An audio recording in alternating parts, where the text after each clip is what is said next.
Mapagpalang araw mga kasyarito, mga kabilabid. Muli, samahan niyo ako sa mixing vlog po natin for today. Dahil wala pong pasok ngayon, kinancel ang pasok this morning. So, ang gagawin mo natin, tayo muna mag-sit up dito sa third floor ng pang classroom style kasi nung nakaraan sinitapan ko po yan pang assessment. Mga kabitsarito, yan po ang ating ginagawa, daily life journey po natin na tayo po ay nagsisit up sa bilang custodian po dito sa school. So yan po ating mga araw-araw na gawain, nag-aayos ng mga table, upuan, sit up. Kasi almost 1,500 to 2,000 student po ang pumapasok dyan sa aking laboratory sa food and beverage services. So yan po ang aking ginagawa araw-araw mga kabilang. So minsan nakakapagod dahil third floor po yan, tapos may second floor din po ako, may first floor. Dinadaan ko na lang po sa pabablog ang aking ginagawa para na po makabas-bawas ng pagod sapagkat ang dami pong gamit na mini-maintain po natin dyan. Hindi lang po tayo nag-a-assist sa teacher, hindi lang din po tayo nag-a-assist sa mga estudyante. Yan po, inaayos natin ang mga gamit, mini-make sure po natin kompleto lahat para pagdating ng mga student ay hindi na sila maghahanap sa atin sapagkat ako naman po ay minsan wala diyan sa laboratory, nasa ibang laboratory at may mga ginagawa din pa akong iba. So the same time ngayon po dahil ako makalat na po ang ating mga tablecloth at dahil walang pasok, glory to God, so madami tayong magagawa sa araw na ito sapagkat last week more cleaning po ako, jar cleaning, tanggal ng agiw, puna sa mga gilid-gilid, sa mga hagdanan, para naman po maibigay natin ng maganda sa estudyante ang ating kalinisan sa ating laboratory. Kahit sabihin na po natin, mag-isa lang po ako sa laboratory, kayang-kaya naman, times management lang talaga ang ginagawa natin. So gawin na po natin yung mga dapat gawin, and then pag wala mga pasok, gawin natin yung mga ganyan, mga pagtupi-tupi ng mga tablecloth, table napkin, mga skirting.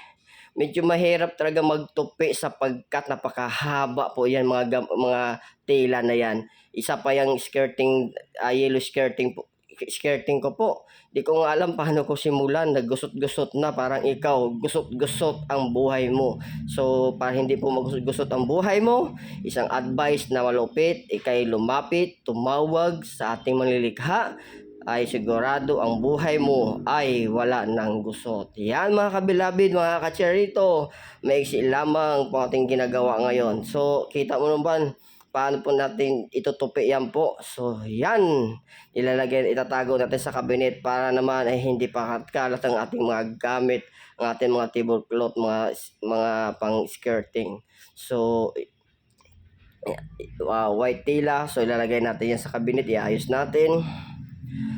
Meron po tayong dalawang categories po na tablecloth, pang daily student use and pang event use. So may mga pang event po ako, and then pag mga mansa-mansa po, tinatabi na po natin. Yun po yung ginagamit natin sa pang estudyante. So kailangan po organize tayo kasi masasapol po tayo sa ating mga head kapag nag-request lang ng mga tila tapos gusot-gusot, and the same time maraming mansa, at tapos tayo ay International School Restaurant Management, ang ating eskwelahan, hospitality po tayo.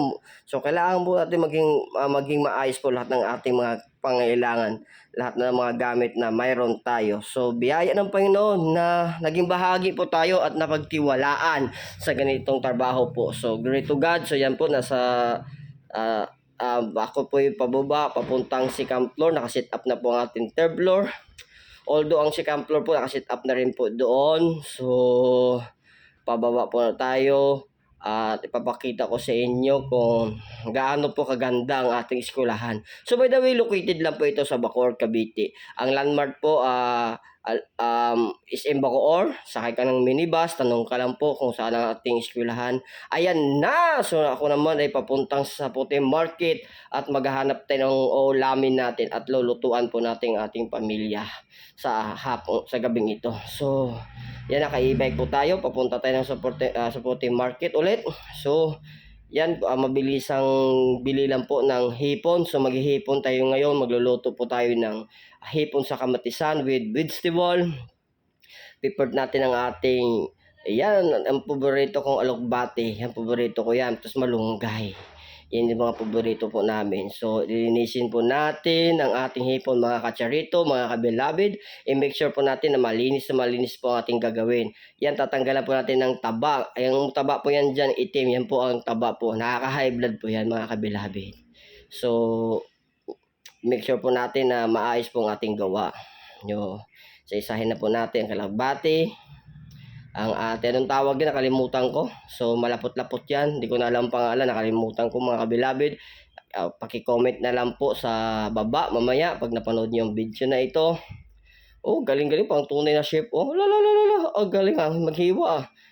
Yun, magpakulo natin ng tubig na may kamatis. Oh, ready, tapos na agad. Yun lang yun.